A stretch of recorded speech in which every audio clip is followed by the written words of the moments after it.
los sueños cambiaron el destino de los hombres y de las naciones.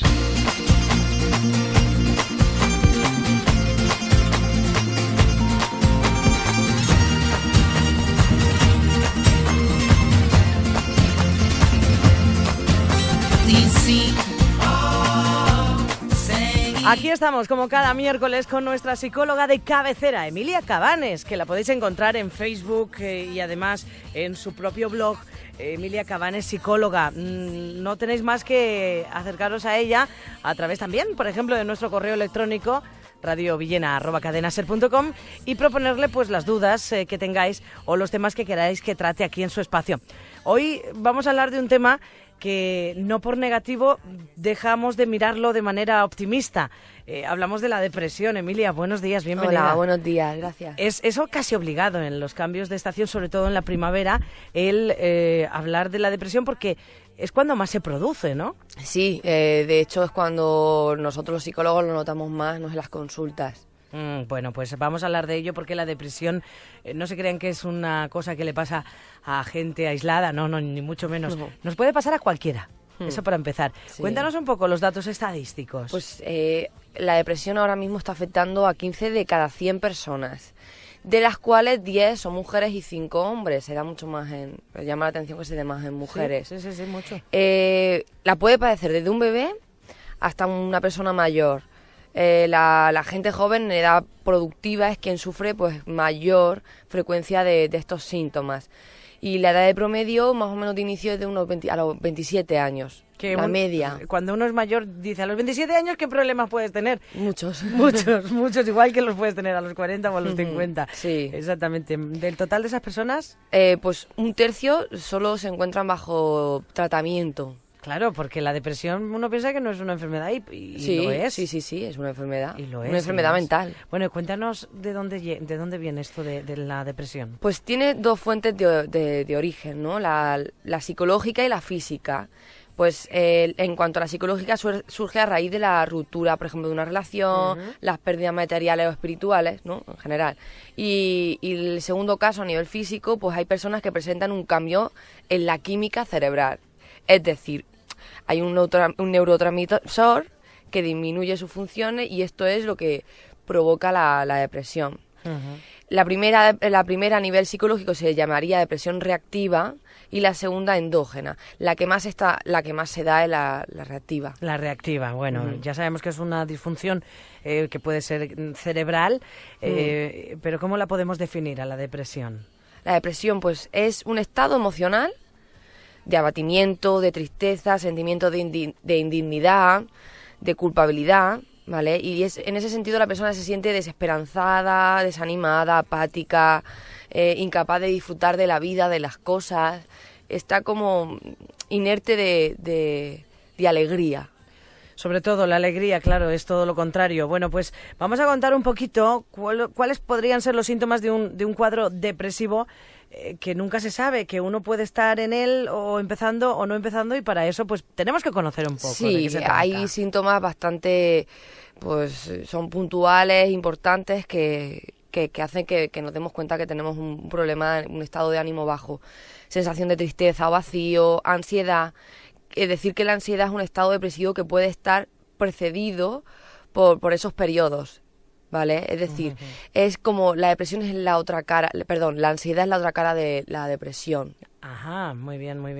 Más cosas. Insomnio, irritabilidad, aumento, disminución de peso, que te afecta también las ganas de comer o tener mucha ansiedad por comer, el aumento o la disminución de la actividad, la pérdida de interés o placer por realizar actividades cotidianas, la fatiga, sentimiento de culpa, baja autoestima, dificultad para concentrarse ya que tengo la cabeza en otro sitio, ataques de llanto, pensamientos frecuentes, por ejemplo, en este caso, pues a lo mejor pensamientos frecuentes de muerte es uno de los criterios que se dan. Por ejemplo, pensamientos suicidas, etcétera. Eso pueden ser ya que los casos a lo mejor más fuertes, más llamativos, ¿verdad? Sí. Pero aún así, por ejemplo, nos llama la atención lo de lo que decíamos de ganas o no de comer. ¿Hay gente a que la depresión le da por comer más? Sí. Es Sí, posible, ¿verdad? Sí, hay gente que le da por comer mucho y hay gente que le da por comer nada.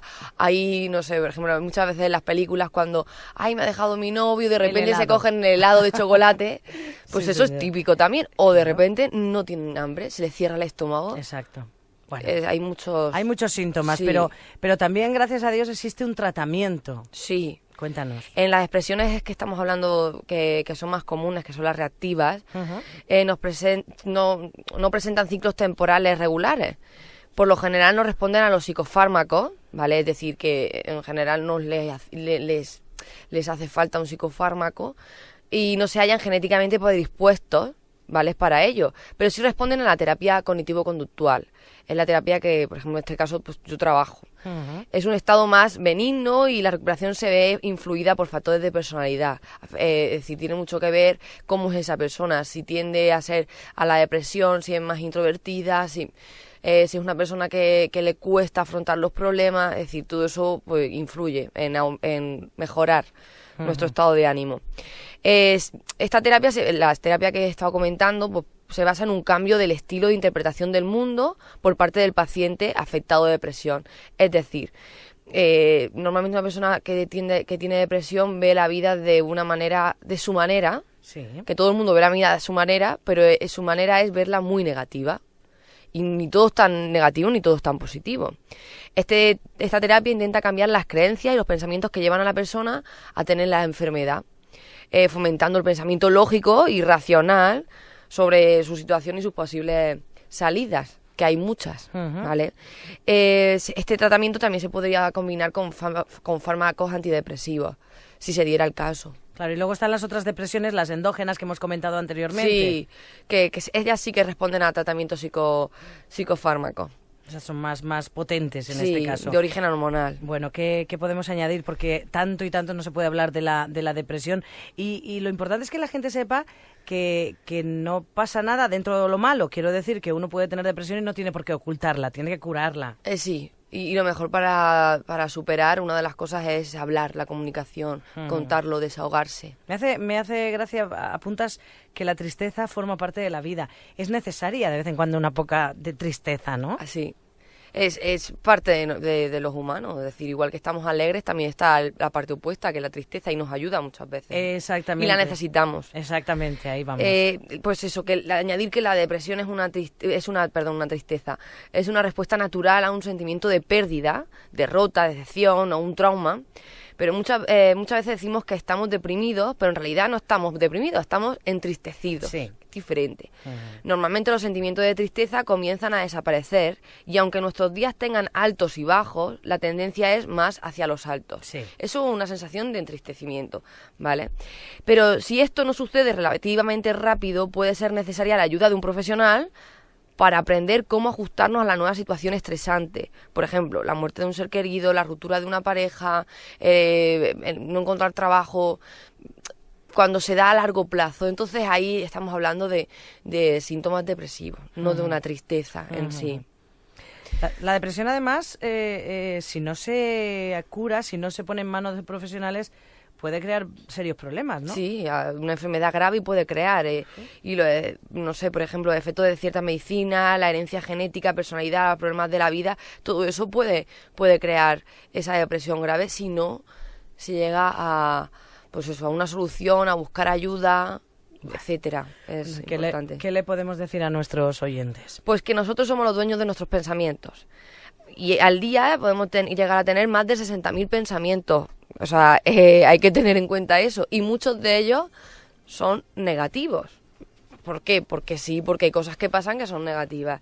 Entonces, utilizar la razón, como he dicho antes, y la lógica en la vida, pues es de vital importancia y por eso hay que pensar que ni todo es tan bonito ni todo es tan feo, que el equilibrio emocional empieza por llevar una vida saludable y siempre llevar una vida saludable podríamos empezar desde nuestra mente, ¿no? Sí. Nuestros pensamientos, que sean saludables. Lo deberíamos de por lo menos intentar, y que la primavera, pues eso, la sangre altera y se suelen ocurrir estas fases de un poco de entristecimiento, como tú decías, en estas fechas, pero que bueno, que un poquito de ejercicio, salir a caminar. El ejercicio es muy bueno, como has dicho, caminar, quedar con los amigos ahora que hace buen tiempo, no sé, hacer hobbies que nunca habías pensado hacer, y ¿por qué no? Voy a hacerlo. Todo eso ayuda a aumentar el estado de ánimo que a veces lo tenemos bajo. ¿Por qué? Por el día a día, la rutina, por no solucionar problemas del pasado. Todo eso es importante que lo miremos de frente. Los problemas hay que mirarlos de frente. Y ponerse colores alegres, que ya Siempre. hace tiempo. Venga.